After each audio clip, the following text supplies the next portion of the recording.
Hello there, folks. It's Jay Frost speaking to you from Command Central at the Philanthropy Mastermind series for our How to Raise program. You probably know that because you're here. Thank you so much for tuning in.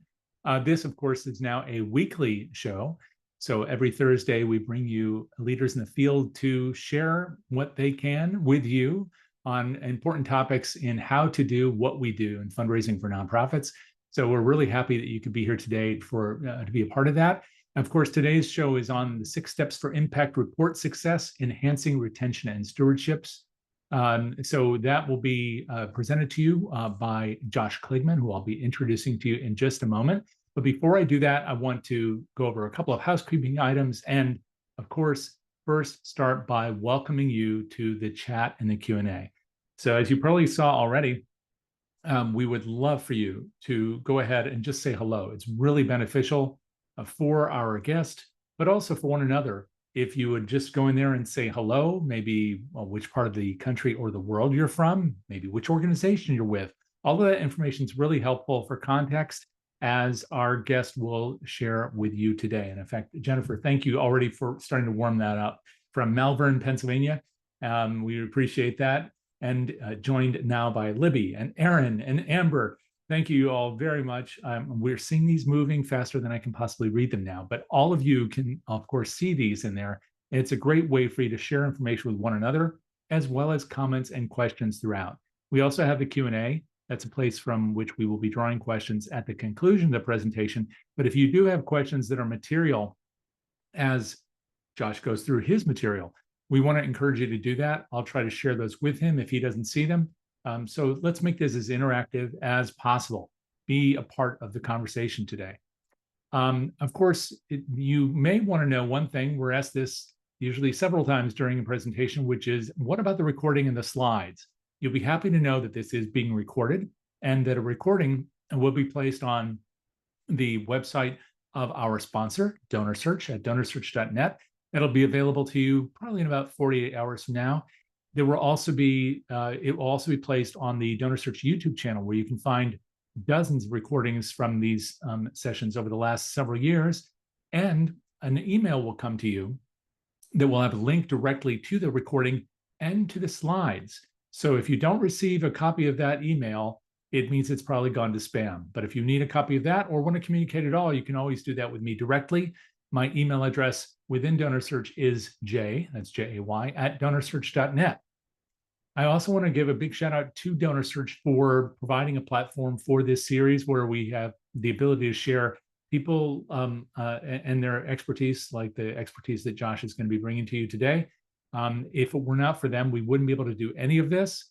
And we have done now well over 640 episodes going back to 2016.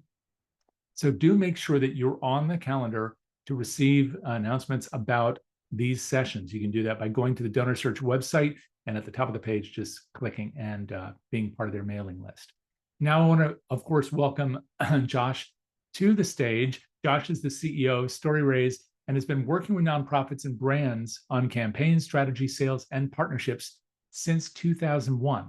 He's helping nonprofits, foundations, and schools create more engaging digital reports with StoryRaise, but he's going to be drawing from lots of examples today that he'll be sharing with you and will be shared in the chat as well.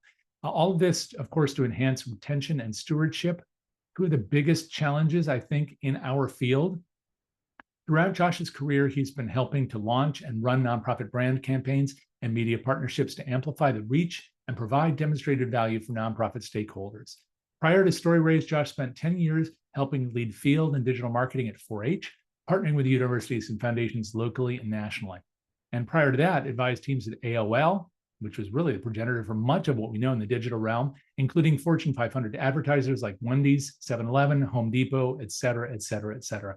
Josh, thank you so much for being here today and being willing to share a little bit of what you know on this really important topic. Oh, Jay, thank you for having me. The pleasure is all mine. I really appreciate the time from everybody here. I see all these great organizations and foundations all around the country, and I spend most of my workday focused on how technology can help increase donor engagement. And I'm always thinking about donor retention and how donor engagement is one piece of that puzzle. And we'll talk about that today. And like Jay mentioned, we're going to show a lot of real life examples that's out there, and talk about impact report success. So I'm really glad everyone's spending their time here over the next 50 minutes or so. I'm going to share with you a framework that can really transform how your organization communicates its impact and builds deeper connections with donors. So during today's session, we'll walk through 6 key steps that will help you strengthen relationships, increase donor loyalty, and drive greater success for your organization. And I want to hear from you throughout. So I'll ask some key questions, or if you have questions about, especially about the examples that we're showing, please drop them in the chat. And we'll definitely get to them at the end if there's any that I can see as we go along. Jay and I can identify those and share. So a little bit about me. I'm sitting here in Washington, D.C. right now. I am the co-founder and CEO of StoryRaise. We're a solution for nonprofits and foundations, schools, healthcare organizations to increase donor engagement by creating digital reports. As you can see, I'm a big New York Jets fan, so with the Super Bowl coming up this Sunday, I don't have much to do. So I'll just think about the next season and think about the next, technology products we're gonna we're gonna launch. So with that, let's dive into it, starting with some thoughts I have around donor retention challenges. I'd love to hear in the chat what your biggest donor retention challenges are. And if we were in person in a room, and I just did this in Boston actually with K through 12 independent schools on Tuesday morning, is I'd have a slide that says, what are your donor retention challenges? And we'd go around the room talking about your biggest challenges. But I'd love to hear from you so I can try to cover some of them, and also make sure my topic is covering on your biggest challenges. One of the things that I see just at a very high level is this idea that that from Q2 last year, where this data is from, we just saw an increase in dollars raised across all nonprofits just in the US. But the number of donors and what the donor retention was both fell respectively. And that's not to really focus on these numbers or a percentage of increase or decrease.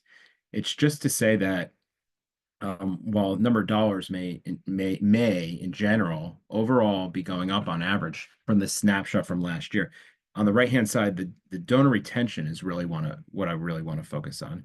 So we're seeing 62% of first time donors, someone who did not give last year, not make a second donation within the next 3 years. And that's part of that decrease in donor retention.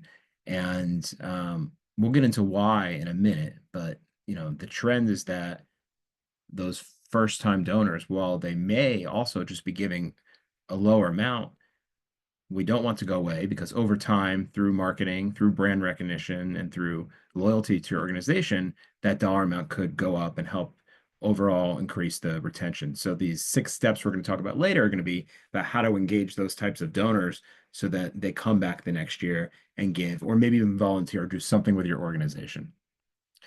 So the cost to go and find new donors through all those marketing channels that you're doing today, and all the time that you spend, even if there's not a hard cost, is more expensive to go and get a new donor than to retain the current ones. The same goes for for-profit businesses, which is what I do. I want to think about those donors that can come back and give over and over because I know where they are and I already have their contact information, right? So what we see is that when there's not an upkeep with constant communication, kind of like a steady drumbeat all year long with the donors, there could be weaker relationships. That's not to say that there are, but if they're not strong, that is one of the reasons with the organizations we work with why we see a decline in the retention rates. So we try to learn from past donors. We try to learn from the donors that we have right now. And I have here on this screen some of the things that we try to learn.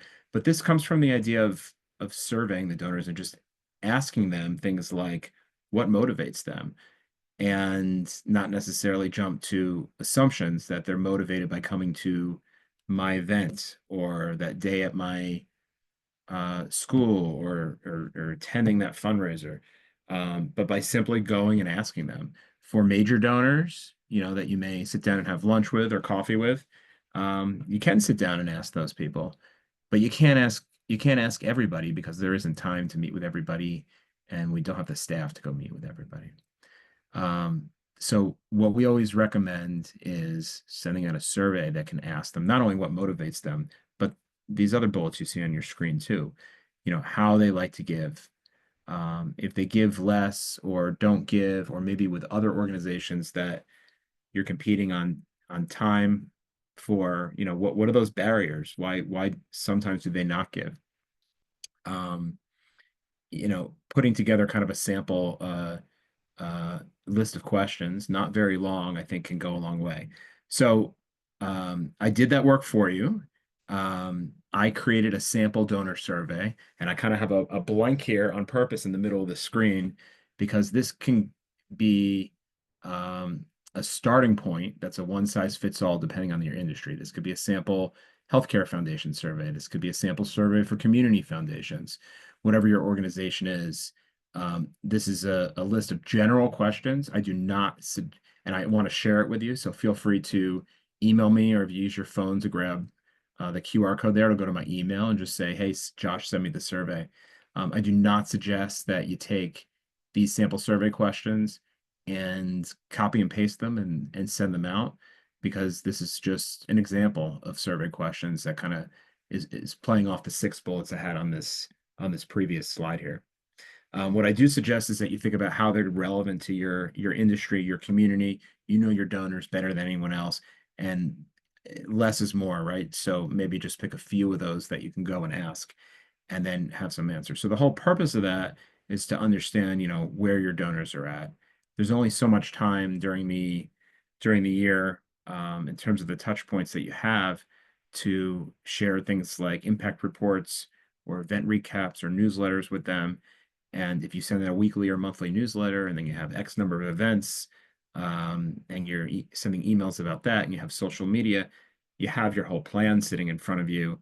But when are those times that you just say thank you? And when are those times where you want to just show the impact? And separate from that, one of those times that you want to make an ask. We kind of go by at StoryRaise an 80-20 rule. And usually you hear about the 80-20 rule is that 80% of your donations are coming from just 20% of your total population of donors. This 80-20 rule is a little bit different, which is saying that 80% of the time you spend could be on money that comes from 20% of the donors. So with that, we developed this 6 steps framework, and it's not just about improving your donor reports or your impact reports, but it comes from years of working with nonprofits, foundations, and different charities. Both our whole team, really, both myself, I worked as Jay mentioned in the beginning at a youth development organization here in the DC area for a little over 10 years before founding StoryRaise. And my co-founder has done the same his whole career, working with nonprofits or for nonprofits. And what we've seen works and where organizations have been able to move the needle is what's kind of formulating this 6 steps centered around donor stewardship to create stronger and lasting relationships with your donors. So when you implement these 6 steps, you'll see an increase in donor lifetime value and greater success for your nonprofit from that standpoint. So let's dive into each step and explore how you can make this work for your organization. We use the word impact here as an acronym for the 6 steps, and we'll show you that along the way. So let's get started. The first one is all about identifying your audience, which is the I from impact. So this is about understanding your audience. I think it ties in nicely with this idea of simply asking your donors and your volunteers, any stakeholders, what they're interested in. So to communicate effectively, you need to know who your donors are and what motivates them. You don't have to have a donor management platform. If you do, I think it's great that you can put as much information as you can in there. and even segment your audiences so you know which audience members, which donors have different interests. And it's not just about crafting a message or a custom message, but it's about crafting a message that resonates with their values or their interests. So personalizing your communication to different donor segments is key. You may have one donor that's interested in program A, another set of donors interested in program B, and another set interested in program C. And then you may have donors that give unsolicited funds, and they don't care necessarily where the money goes to program A, B, or C. So the people that are giving to program B really do want to hear updates throughout the year about program B. They shouldn't have to hunt and find them. It should kind of be right in front of them. And personalizing the communication to different donor segments is important because the research is showing that, and we did a survey amongst our customers of nonprofits we work with, showing that 80% of donors say that personalized communication influences their decision to give. So the more you know about your audience, the better you can speak to their hearts. And I want to share an example here that comes from a school in Florida called Tampa Prep. This is a private and independent school that created a report just for donors that just says thank you. And this is a digital report. They did use our company StoryRaise to create it. But what I'd like to point out is how they just highlight that story of, hey, it's because of you that this impact was made, and we couldn't do it without you. And this is where we are today because of the donations that you gave. And I think they do a good job of making it very interactive, and they go through the whole report really thanking their donors. They know who those donors are. They're not, accidentally sending them to people that didn't give. Volunteers could get a totally complete and separate message. But that's how you can really speak to them.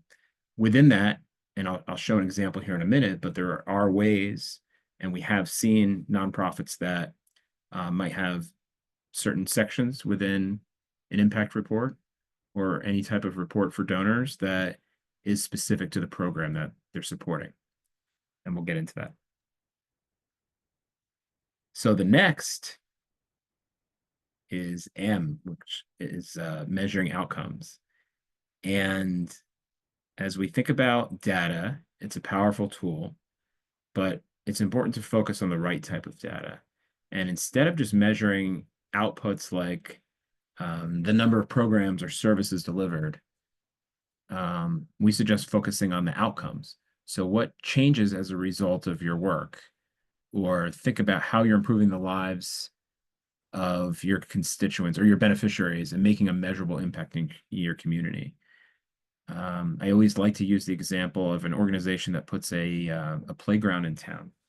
And there's two ways that you can go about telling that story to your audience. You can say, there's a brand new playground in town, and this comes from our donors, and we couldn't have done it without you. And you show a picture of the playground, and you say, now kids get to play in this space. Thank you so much. And that's good. It's really good. But I think there's another level or another gear you can kind of move into, which is showing the beneficiaries and how they're using the playground as a result. And that's where the marketing there could really not only show like the real impact, but also tug at the heartstrings of donors. And that might be focusing on either certain specific individuals that are benefiting from the playground and telling their story, or talking in general where you might be able to say that, now instead of doing X, Y, and Z after school, these kids have a place to go. And you're kind of following that story of those individuals or those families. And getting down to those memorable storytelling moments that people are more likely to remember.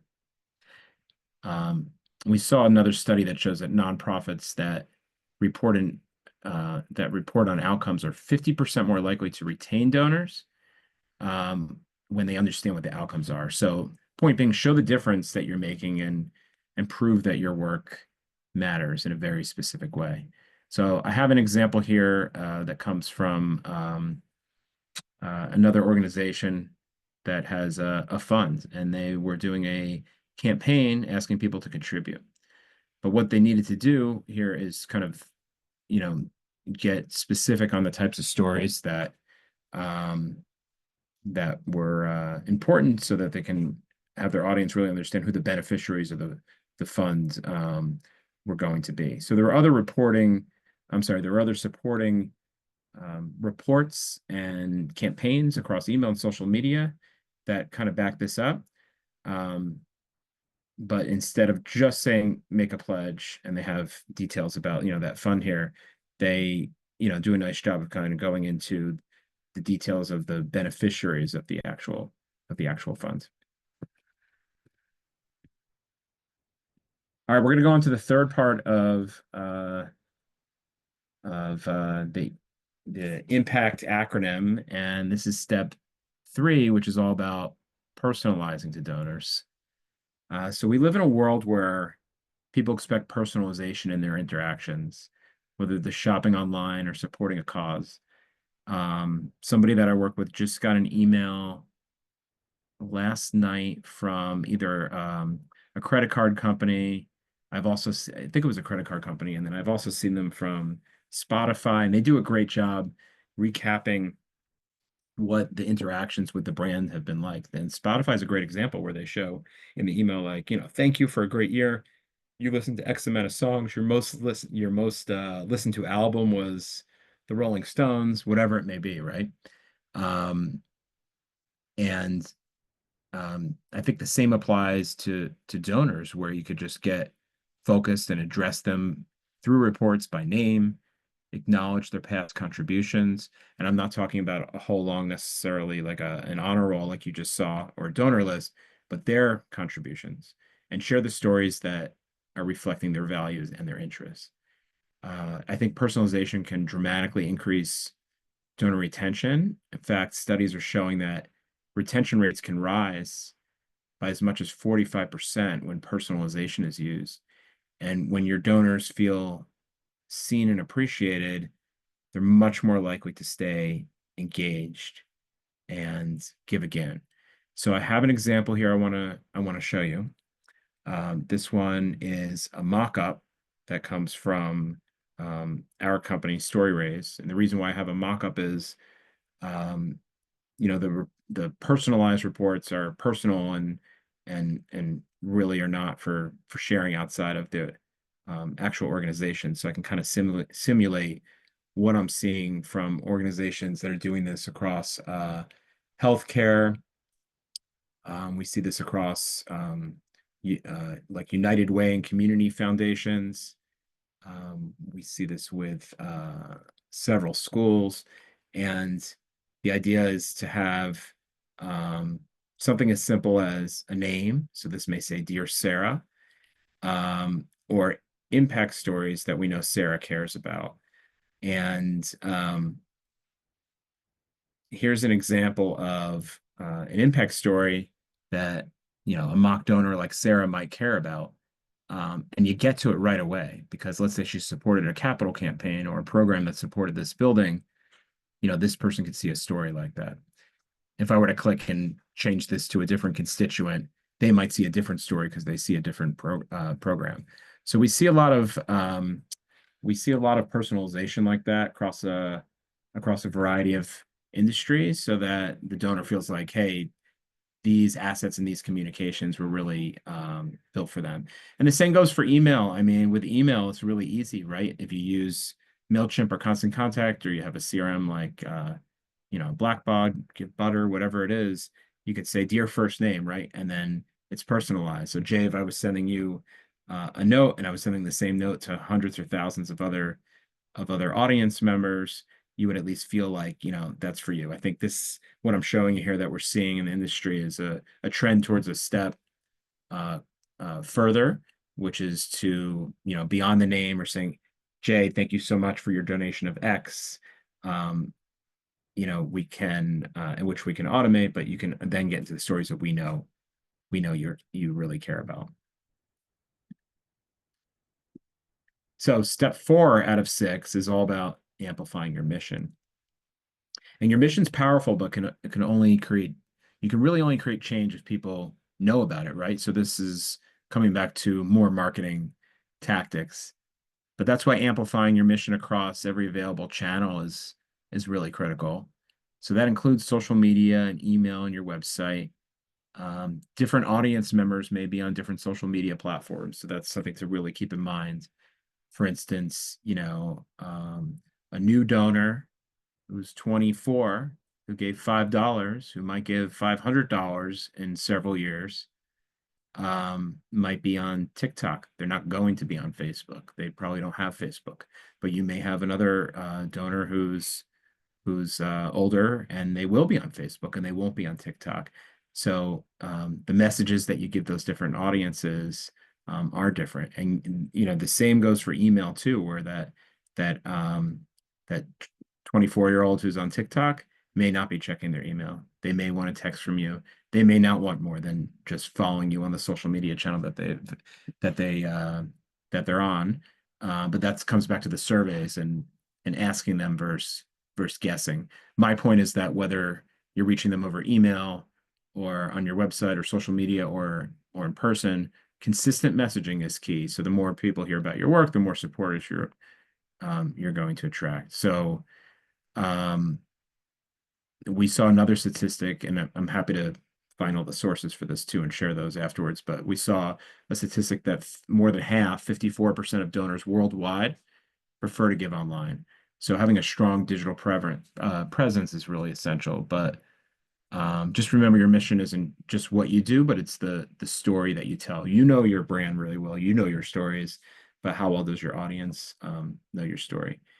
And I think it's safe to say that you know, just because you have, let's say, a few good stories and you're kind of putting them out over and over through newsletters, they're on your website, say on a blog, you promoted them on social media, it may be time to create some sort of impact report, whether it's an annual report or it's a quarterly update that you're going to send out to donors. Um, it's safe to say that, most donors probably have not seen that story already, even though you feel like you've put it out there a lot. So it's okay to recycle and reuse your stories over and over. Most of the stories you'll put into reports, like we're talking about here, and like I'm showing you, they probably have not seen. It's kind of like the old, you know, uh, phrase in the advertising world, which is where people have to see your message 7 times before they really even notice it. So just keep that in mind. It doesn't mean you have to keep putting out more and more and more content. It's safe to use your content over and over. And in reports, you can just use content as teasers. The best reports have less, not more. So it just may be a nice graphic or a video with a few paragraphs at most about the story. And then there's a click continue button, and it takes your audience to your blog. Just like newsletters that you get from all sorts of organizations, nonprofits, for-profit companies in your email every day, especially News Digest type newsletters where they'll just give you a small taste and then you can click to continue. They do that so they can fit more stories within that small space. But then there's a likelihood that you're going to scroll through and not give up on reading it. So when we talk about amplifying your mission, I want to show an example here from Goodwill. And this is a report that Goodwill put out. I think this is their annual report from the prior year here.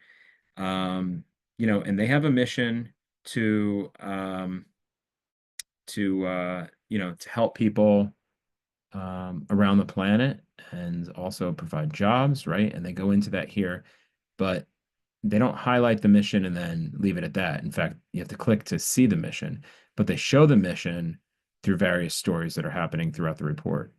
They show the mission by showing how Goodwill started in the early 1900s. It's very, it's a very has a very visual treatment, right? Doesn't assume that you know about even a household name like Goodwill. We all have Goodwill in our community, but they're not making assumptions here. They're explaining it from the very beginning and getting into it, and then kind of telling stories along the way. So here's Mike's story, and Mike did X, Y, and Z, and now Mike can credit Goodwill with the success. So I hope that's a really nice, tangible example of how You could take reports you might already be thinking about creating and using it as a strong marketing piece. So you do all that work, right? And then you can take pieces of content, which are all marketing assets, out of a report like that. And then every single story has at least one social media post that can come from it. So, an average impact report is about 8 sections long, which is the equivalent of like an old school 24, 28, or 32 page, annual report, right? Just think about how many pieces of, content that are in there for social media that can really help over the next calendar year for your organization. All right, step 5 is about communicating with transparency and emotion. I gave that example before about the playground, and the emotion can come from really showing the beneficiaries. But transparency too, and emotion are two really powerful tools in your communication toolbox. And being open about both your successes and your challenges builds trust with your audience. That could be with not just your donors and volunteers, but also your board too, and community partners, local. But trust alone isn't enough. I think you also need to build a connection, and that's where the emotion piece comes in. I talked about stories that that you could share that tug at the heartstrings, but always back them up with data. We saw more research that shows that nearly 3/4 of donors are more likely to support organizations that are transparent about their activities and their finances. So the takeaway here is that when you combine transparency with emotion, your message resonates on a deeper level. So when it comes to storytelling, 4-H is with some of the best. This is a National Youth Development Organization, and this is their most recent impact report that's chock full of storytelling. I love how they use video to highlight what kids that they're working with are doing. Focus on their main mission mandates that are important to their mission and the story that they want to tell, and do so in a way just like we saw with Goodwill before, with I think graphic treatments that are on brand for them. They don't make assumptions that people know their organization even though they're well known, and they take the stories that they're already telling throughout the year and put them into one spot. They didn't have to come up with everything just for a report like this.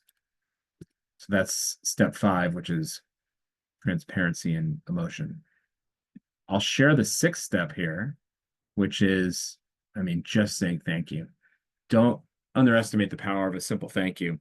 I think that recognizing your donors for their contributions can go a long way in building loyalty. And that could be through, thank you notes to major donors or people that are just really important to, your staff and the organization. Public acknowledgments. People love the concept of just being recognized, right?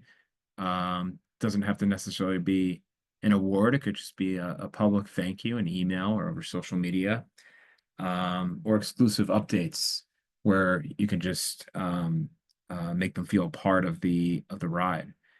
And that appreciation, no matter how it lands, I think is really important. We see that most donors do opt to give again if they receive a timely thank you note. And when your donors feel appreciated, they're more likely to become long-term advocates for your mission. And that's where the brand loyalty comes in. So throughout the year, this goes along with the 80-20 rule I mentioned before. Think about spending, the majority of your time thanking donors. That's the 80%. And think about spending just a small amount of time, which is the 20%, asking those donors for money. Because when they feel like they're connected to the stories that are happening, when they know what's going on, and when they don't have to wait a whole year to hear that next update, that's when you're seeing nonprofits on the whole, of course I'm generalizing here, giving money. So it's okay to send all types of updates in the form of reports throughout the year without asking for a gift. Now you may have a capital campaign that's weaved in there. And of course, there may be all this time between Giving Tuesday in November and then your end of year campaign after that through the end of the year. But those two right there, plus a major fundraising event or two, maybe the 20%, because there's so many other communications that you should have going on throughout the year that would equal the majority of the time. So when it comes to saying thank you, we just through an impact report, we see United Way Suncoast, which is on the Gulf Coast, the West Coast in Florida, do a great job. That's similar to other reports. They're teeing up what they stand for and what they but they have all these nice sections within the report saying how their team of all community members are united, and each one of those just goes through different constituents and volunteers that make a big difference. So when it comes to success with kids, and they talk about the impact, like here's success stories. They couldn't have done it without this person here on the right side of the screen. They couldn't have done it without you, who impacted 865 kids, and on and on and on.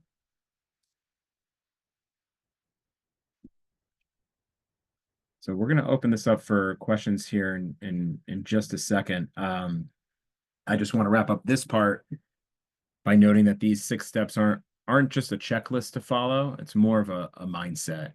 And if you could prioritize building connections over transactions, when you focus on transparency instead of perfection, and when you choose storytelling over statistics, you can really change the way you communicate your impact. These shifts will help you not just report on your work, but really create a community of passionate supporters who believe in your mission as much as you do. So at StoryRaise, we help organizations produce impact and donor reports with our storytelling platforms. We keep these 6 steps in mind all the time when we're developing technology that helps create reports. If you have any questions, feel free to reach out. And before we open it up for questions, I'll just put a nice summary of the 6 steps here. So remember, identify your audience, measuring your outcomes, personalizing your communications, amplifying your mission, which is all about the marketing and the storytelling, and sharing those successes with transparency and emotion. And of course, don't forget to thank your donors. And when you do, you're not just telling your story, you're making your supporters a big part of it. And that's what drives the long-term success for your nonprofits. You're making those donors part of the story. So we'll open it up for questions. Thank you so much for your time. And I really look forward to hearing from you and seeing how these steps are going to transform your nonprofit's impact reporting. What do you think, Jay? Thanks so much, Josh. Appreciate it. And before you totally leave the slides, do you have one with your contact information there by any chance? Well, let's do this. Why don't I put my email address and my name in the chat here? Okay, that's perfect. I'll put my email because I want to make sure people know how to reach you. And for those who might be viewing this afterwards, then I'll just go ahead and take the liberty of reading that. Of course, you can find Josh at storyraise.com or Josh, Josh at storyraise.com. So again, thank you for this, Josh. And I know that we have a couple of questions here in the Q&A already, but I want to encourage people to go ahead and list your questions or your comments in either the Q&A or the chat, but the Q&A would be particularly helpful here. And as we dive into that, I do want to just give a couple of quick announcements before we do. That is some of the stuff that we have coming up in the days ahead, just so you can put it on your calendar. This weekend on the podcast, we have Cherise Harrison, who's the president-elect of APRA. It's a really interesting conversation about her personal journey, and you'll be able to hear that wherever you like to listen to your podcasts. That's going to be dropping this Friday afternoon, along with all the other episodes, which you can catch on either Apple or Spotify, or of course over on the DonorSearch YouTube channel. On next Tuesday's Frontline show, and if you haven't seen that show, it's a combination of news and interviews. we're going to have our continuing coverage of the news on how the presidential orders are impacting nonprofits, fundraising, and philanthropy. We've had several episodes with people from the National Council on Nonprofits, Inside Higher Ed, and others. So there'll be more of that. And in addition, we have an interview with Heidi Johnson, author of Change for Good, a book you might be able to see behind me right now. And then next Thursday in this series, How to Raise, Amy Eisenstein will be back to talk about how to plan a successful capital campaign in challenging times. Both those shows are at 1 p.m., so do put them on your schedule. And the last note, which is that you're going to see a survey as you leave today. Please fill it out so we will know what you want to see and hear in all the episodes throughout this year. And there will be over 140 of them. So in order for you to get exactly what you need when you need it, just tell us and we'll be paying attention and following your advice. Now, Josh, we'll go ahead and jump right here into the questions. And I want to tackle something that came in through the chat just to the hosts and panelists, which is a note that all these links that we provided for the content that you've been sharing, we'll see if we can include that also in the follow-up note. But for those who are interested in grabbing it right now, you can go ahead and click those links and just keep them available in your browser. And then for the questions, the first one that came in a long time ago, Josh, and that was from my favorite attendee, always is Anonymous. So Anonymous wrote today saying, are there tips or data for corporate sponsorship donor retention? Yeah, definitely. You know, I think that once an event ends, think about a gala or a golf tournament or whatever the event is. And I guess it's not always an event, right? There could be ongoing corporate sponsorship. So let me put these in two buckets. One, corporate or community partners that sponsor events, and then kind of evergreen or long-term corporate sponsors. So with events, I mean, like once an event ends, you go from constantly contacting the corporate donor to, you know, to pitch the idea, secure the funds, tell them about the event, go through the logistics of where they can set up a table, whatever it is, and then it's done, and then you probably say thank you. And there may, you know, there may be touch points you have throughout the year. And if you do that, that's great, because you don't want to lose sight of what they can bring again next year or to another event that you may have not even thought of yet. So one thing that I've seen out there is event recaps. So for everyone that came to an event, you thank them, but for everyone that didn't or couldn't make it, you could say, sorry, you missed it. But you could send all those corporate sponsors that participated or declined to participate, or that you didn't even approach yet, but you're thinking about for next year, you know, a nice event to show them how your community really benefited from their gift, right? And that could be even a month after the event. You're just keeping them in the loop. When I talked about a constant drumbeat of communication.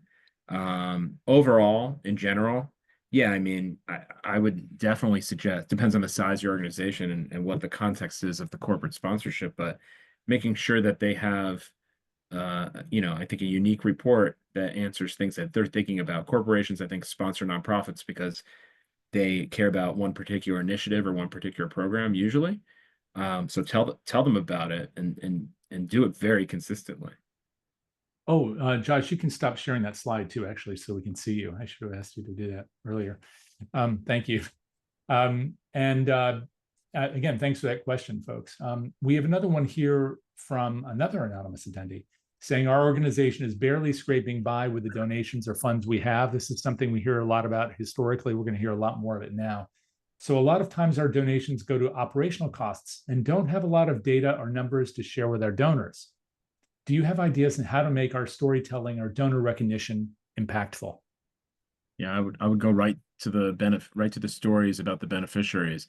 You know, most people don't care too much about the deep finance numbers, right? And not every report has to be an annual report, a typical annual report where you're giving the finance information. So it's okay to make other types of reports that show how a program is going, and you're only talking about the stories, and you're not even sharing anything about the, you know, let's say financials, and let the data be more about how many people showed up to the event, or how many people benefited from the event, or how many toothbrushes you handed out, right? Like the real meat of your cause. That's what you could be showing. And it could be very simple and it could be very short because, like this person alluded to, if they have a small staff, you don't have to spend a lot of time making a grandiose recap or report. It's just could be quickly letting them know. Once you create that, however you create that, then clone that for the next time so you don't have to create something from scratch over again and save yourself more time. Yeah. We have a question from Martin, who had asked about keeping things digital or not. And in fact, that's something I wanted to ask you myself. There are still folks either on the staff level or on the board who will ask about print. So what's your feeling about print and digital at this time? I think that there's a future that's more and more digital. I mean, I won't go as far as saying that I'm not going to need print anymore. I mean, everybody knows someone or themselves, like, even myself, that wants to like hold some things in their hand in certain situations. And honestly, I fought that for a while, not actively, but I started a tech company. I started making digital reports. Why would I want to go out and say go print something? But enough people ask me every day, Martin, that if we can do that. So now with StoryRace, you're creating a digital report at the same time you're making a PDF. So I'm seeing, at least 50% of the organizations that we work with wanting that printed piece. And it's usually for a very specific reason. And they're just going to print a few of them in the office. It's not anymore for mass mailings. I'm seeing that trend almost totally go away because of the cost and the time it takes and the Sure. efficiencies. Sure. Yeah. Well, I guess you've talked a lot about personalization. I suppose part of that is also personal, isn't it? Some people, there may be a declining percentage, but some people may want to have something tangible. But for many, it doesn't matter. But it's very much a personal decision whether you, for example, if you're going on a meeting, if you are going to be handing them something that's on paper or not, I suppose that's very much tailored to the occasion. Yeah, I mean, if it's personalized, it could cost a lot of money at a printer to do that, right? So that's one reason. Right. Um, and digital has other benefits too that we didn't even go into today, but mobile responsiveness, I think, is a big one. You open up that PDF on a cell phone and you have to pinch and zoom around to be able to read it. It could be challenging for the viewer, like the reader, to actually interact with it or read. So there's pros and cons to both. And I mean, at the end of the day, you just have to do what's going to be best for the time you have at your organization. But be thinking about what your donors want to see, and don't take my word for it. Just go and ask them what they would prefer, and then you can figure out a way to do it with whatever technology you choose. Sure. We had a question from Marianne, who had asked any advice for getting new sustaining donors. Well, I'm a marketing guy, and I've been in and around nonprofits for a while, and I know what I did to try to find people when I was working in that capacity for a youth development organization, which was to find people already connected with the cause and branch out from there. So it's kind of a tricky question. I'm not sure if I'm fit to answer it past that, but it depends on the industry and depends on the cause. But one thing that is coming to mind is just thinking about where your potential donors are going and hanging out and who can bring them to you. So that may be local businesses, could be local restaurants, it could be employees at a major company that's in your town, and they may be able to do some sort of match for giving, and they're dying to work with a local charity. So you don't know until you ask. So that could be an interesting place to start, but I'd have to know more specifically about that question. I'm happy to have that conversation. Right. And that's exactly why we provided some of your contact data before. And just as a final note on this, which does complicate it, and it would be a longer conversation, I guess, is Marianne said that, yes, they are members already. And so that's another dimension, right? People who are members, and you're trying to see if they'll also be considering being a donor. And if they're going to be a donor, do they view it transactionally because of their past membership activity and what they received in exchange for the membership fee versus somebody who might be giving cyclically, let's say every quarter, every month. One of the questions maybe to follow up on that is, if you're looking for getting new sustaining donors, don't you have to ask them to be sustaining donors? Yeah, you got to ask them. They have to know, they have to have a good idea before you ask them what it is that that they would be supporting, so that they're ready to jump out their seats and give because they've been hearing so much about your Right. cause. I Right. worked on a campaign a while ago, and we spent a long time with the awareness well before the ask, years. Right. Uh, and I'm not saying every organization has to spend years. I mean, this was on a national scale, but that was really a really important first step, so people knew what it was all about. Then they knew the stories that were there, so that when it came time for an ask, they would know. But yeah, you just gotta. You may be at a point already where you could just ask. I think you're right, Jay. Um, we also had a follow up from Martin who had just said, "What is the time goal to thank a donor?" I definitely have opinions on this, but do you have thoughts on the importance of acknowledgement and how quick it should be, and maybe another dimension to that is um, how it should be Yeah. handled and how often? Yeah, so I actually have a slide on my cell phone right in front of me, which is that 80/20 rule in practice. Mhm. And I wish I could, I don't know if it's going to come out if I kind of If you hold it hold up up. my screen here, but it breaks down by month. Well, it's this idea of, hey, once a month have one touch point, right? Mhm. So Martin, your question may be around like how much time after they give, do you wait for the thanks? Um, I I don't know about that. I don't know what the best practice is, but I do know that about once a month you can kind of create a calendar, and I'm happy to share. Someone emails me. I'm happy to share this sample calendar that goes through different ideas that for every month where you can reach out and just kind of show the impact. And sometimes it's a thank you. A lot of times it's just thank yous built into the, hey, look at the impact that's being made, or it's a spotlight on a beneficiary.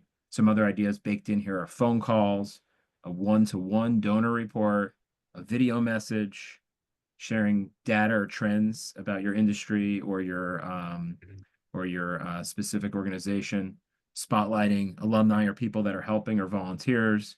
Then there could be renewal campaigns at the end of the year, right? And then you can end the year with an impact report.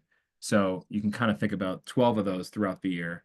And in a Right. way, you could be saying thank you through all of them. That's that steady drumbeat that I'm alluding to.